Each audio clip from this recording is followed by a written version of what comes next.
Ser Podcast. Las 8 de hoy por hoy en Ser Podcast.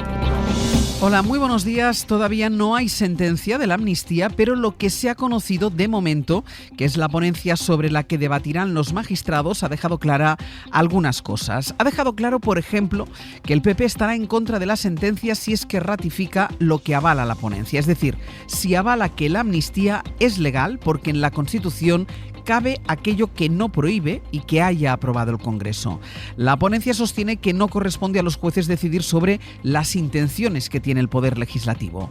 Y también ha dejado claro cuál será la interpretación que hará el Gobierno, que se sentirá aliviado por una sentencia que avale su ley más polémica. Esta ponencia se debatirá a partir del 24 de junio, pero se ha conocido justo en uno de los momentos más complicados para el Gobierno, a quien piden explicaciones tanto la oposición como sus propios socios por el caso de Leire Díez. Sastre, buenos días. Buenos días, Barcelona. El PSOE cree que esta ponencia engrasa su relación con Junts y, más que eso, que aleja a Junts del Partido Popular. Pero esa es una manera de verlo, porque en realidad eso no se traduce en que el Gobierno, que recuerden no presentó su proyecto de presupuestos ante las Cortes, pueda aprobar más leyes allí, en las Cortes, y despeje de esa manera la imagen de parálisis de esta legislatura. De hecho, el PSOE viene de constatar en Bruselas que Junts no va a respaldar su proyecto estrella en este momento, es decir, la reducción de la jornada laboral. Hoy por hoy noticias. Ser Podcast. Ayer habló Pedro Sánchez, aunque sin admitir preguntas, para dar el mensaje de que el Gobierno tiene un proyecto y piensa seguir con él hasta las próximas elecciones. Guillermo Lerma, buenos días. ¿Qué tal? Buenos días, Ángels. Sabe el Gobierno que si el Constitucional acaba avalando la amnistía sería un respiro para él, aunque eso no vaya a tener una traducción política inmediata con la reducción de la jornada laboral para empezar. Sí, el Gobierno ve el pronunciamiento del Constitucional como un respaldo a una decisión fundamental del Ejecutivo que espera ayude a engrasar la relación con Junts. En la Moncloa creen que en este momento hay una mayor sintonía con el grupo independentista. Así lo constataron los socialistas en la reunión que, según ha podido saber la SER, celebraron ambos partidos el pasado viernes en Bruselas, aunque eso, como decías, no se va a traducir en un avance en las carpetas de acuerdos y reformas pendientes. De hecho, la cita de la semana pasada ha servido para constatar también que el rechazo de Puigdemont a la reducción de la jornada laboral es firme. En el PSOE se asienta de hecho la idea de que ese proyecto no tiene opciones reales de prosperar, pero a pesar de esa realidad parlamentaria, el presidente Pedro Sánchez lanzaba ayer este mensaje de continuidad. Ese es el resultado de estos 7 años en los que España no ha dejado de avanzar. Es bueno mirar hacia atrás para tomar conciencia de todo lo hecho durante estos años, pero sobre todo para tomar impulso, pensando no solo en lo que queda por hacer, sino en lo que vamos a hacer desde el Gobierno durante los próximos años. El Gobierno defiende la agenda social aprobada durante estos años de mandato para intentar espantar así el relato que hace el PP de fin de ciclo político. Guillén, gracias. Hasta luego. El PP que recordó ayer lo que decían los dirigentes socialistas antes de aprobar la amnistía, que no cabía en la Constitución. Hoy nos pretenden convencer de que comprar un gobierno con privilegios es legal. Como no se prohíbe, es legal. Y yo digo que no. Comprar un gobierno con un privilegio ni es ético, ni es moral, ni es legal. Regalar impunidad a cambio de poder es corrupción. El PP suma a la amnistía los motivos por los que ha convocado la manifestación del domingo contra el Gobierno. Antes, este viernes se celebra la conferencia de presidentes y en el partido están pensando de qué manera protestan contra el orden del día que ha previsto el Gobierno. El PP no descarta nada de momento, ni siquiera un plante en la reunión que será en Barcelona. David Junquera, buenos días. Buenos días. El PP y sus autonomías están decididos a amargarle la conferencia a Sánchez. En las últimas horas han remitido una carta exigiendo la inclusión de 8 puntos en el orden del día, a saber, financiación autonómica, caos ferroviario, apagón, vivienda, control de fronteras, falta de médicos, dinero para la educación infantil o la retirada de la reforma del Poder Judicial o el Estatuto Fiscal. Dicen que si el Gobierno no les hace caso, la convocatoria de la conferencia será ilegal y que se atenga a las consecuencias. Borja Semper. Si el Gobierno vuelve a dar un portazo, vuelve a pasarse por el arco del triunfo, permítame esta expresión, el propio reglamento, la norma, y hace de su capa un sayo, pues veremos cuál es la respuesta que adoptan los presidentes de las comunidades autónomas. No descarte usted ninguna posibilidad. ¿Y qué no podemos descartar? Pues el plante del que hemos hablado, una visita a los tribunales para tratar de que la conferencia se suspenda por la vía de las medidas cautelarísimas. Si esto pasa, dice Génova, será culpa del gobierno. Un gobierno que asegura que ya aceptó muchas de las propuestas que hacen las comunidades del PP y que da por hecho que el cónclave se celebrará. Uno de los asuntos que ha tensado las cosas dentro del gobierno son los contratos militares con Israel. Ahora el Ejecutivo va a anular uno de esos grandes contratos, el que mantenía en vigor y que implicaba la inversión de casi 300 millones para fabricar misiles. Javier Bañuelos, buenos días. ¿Qué tal? Buenos días. Y es otro de esos contratos que el gobierno decía hace unas semanas que no se podían anular. Sí, alegaban que era insustituible, que no había alternativa en el mercado, pero ese criterio ha dado un giro de 180 grados. Defensa acaba de suspender uno de los 3 grandes contratos de armamento que mantenía con Israel, un programa para fabricar en España cada año 168 misiles contra carro, los misiles Spike. Se iban a fabricar en nuestro país, pero la licencia, el diseño es israelí, por eso Defensa, según ha sabido la SER, acaba de ordenar que se revoque esa transferencia tecnológica, así que de momento el Ejército de Tierra se queda sin esos misiles de quinta generación a la espera de encontrar otra alternativa en el mercado. Hablamos de un programa muy costoso, 290 millones en 5 años que el gobierno había adjudicado cuando Israel había invadido ya Gaza. Un primer paso de esta ruptura se adoptó precisamente hace 2 semanas. El gobierno vetó la llegada de un carguero procedente de Israel que pretendía descargar en Cartagena piezas para fabricar estos potentes misiles que Israel ha estado utilizando en Gaza. Seguimos en abierto, Javi, gracias. Un abrazo.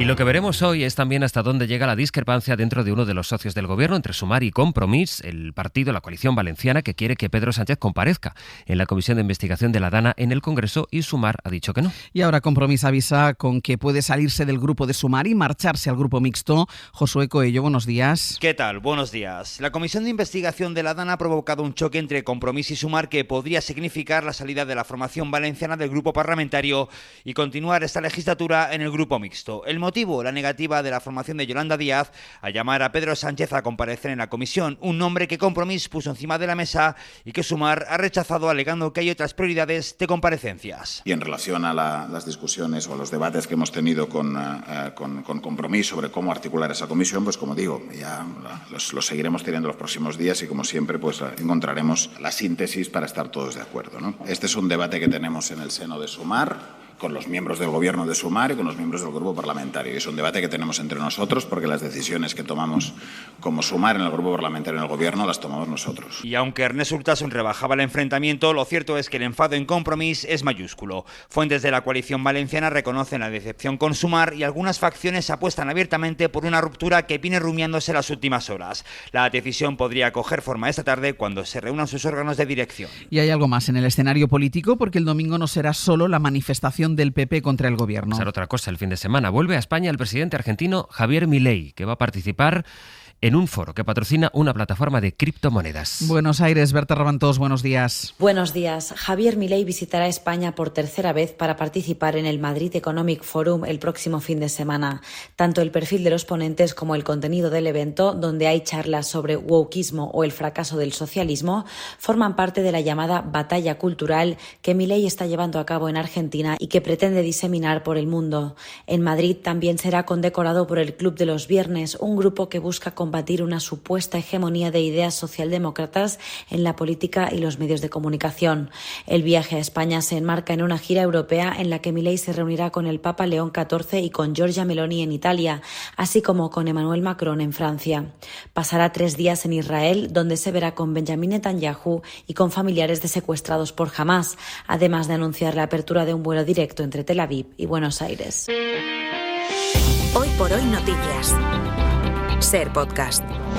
Hoy empieza la prueba de acceso a la universidad en 15 comunidades. Desde hoy 270.000 estudiantes afrontan la selectividad, que será más práctica, que tendrá un modelo por asignatura y en la que, como les fuimos contando ayer, los profesores anticipan que se espera una bajada general de las notas por los cambios que han introducido. Sobre educación todavía hay novedades en el expediente abierto en Cataluña a una escuela de Terrassa, en la provincia de Barcelona, donde las familias han denunciado un giro ultracatólico en la nueva dirección de ese colegio. La Generalitat ha enviado un requerimiento requerimiento al centro para pedir que acredite que todos los docentes o todas las personas que dan clase tienen la titulación necesaria que les permite poder enseñar. Personas vinculadas a grupos religiosos ultras llegaron a la dirección del centro, que ahora ha incrementado las horas de religión y han contratado a profesores que, según los padres, han dicho, por ejemplo, que Franco también hizo cosas buenas o que Freddie Mercury se merecía morir de sida.